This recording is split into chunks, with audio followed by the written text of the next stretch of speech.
The development of the country's cruise industry is critical to the overall development of the tourism in the Twin Islands state. In light of this, the Ministry of Tourism and the St. John's Development Corporation have commissioned a study to chart the course for the Twin Islands cruise business development over the next 20 years. This is being done through a cruise port fitness test that addresses the port and the Heritage Quay shopping complex. Elisa Graham reports.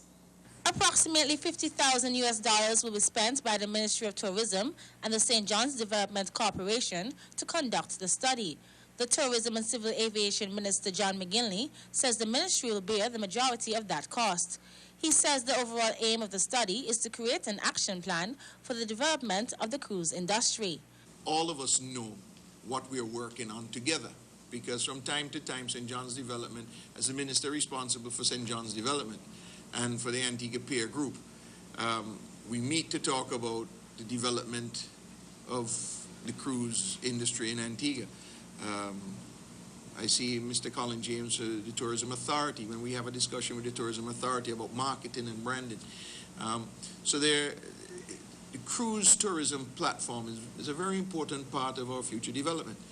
Chairman of the St. John's Development Corporation, Sylvester Brown, says the findings will be used to determine the physical improvements necessary to make Antigua and Barbuda more attractive for cruise lines. He adds that after the plan has been developed, focus will be placed on implementation.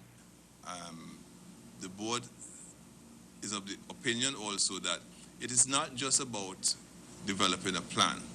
It is also about implementing that plan and the will to do that. The will from the side of government, the will from the side of the tenants, an understanding of where we're going is important. And I think our job as a new board is really to bring that reality to every single stakeholder in Heritage Quay, Redcliffe Quay, Lower St. John's, so that we could all be on one page and understand what we want to accomplish and achieve. President of Global Destinations Development, Michael Grieve, says the study will define the number of ships in the market and provide advice regarding the country's current competitiveness and provide an overall assessment of the harbor and berthing facilities. The initiative will also provide advice regarding the feasibility and commercial viability of potential capital investments in Heritage Quay under consideration. He says the study will advise on direction and strategy for recommended future phases of work.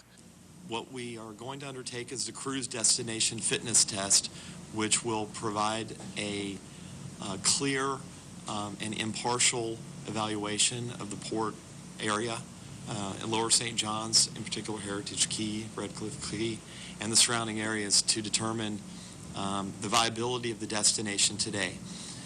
Also, we're going to look at the cruise market in the Caribbean and see where it's going in the short, mid, and long term, and fold our findings of how the market will grow into what the product needs to be here.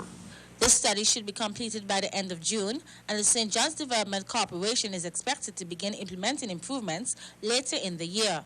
The analysis follows frequent calls from major stakeholders in the cruise tourism industry to improve the overall infrastructure and services at Heritage Quay as part of new efforts to position the country as a premier tourist destination in the Caribbean.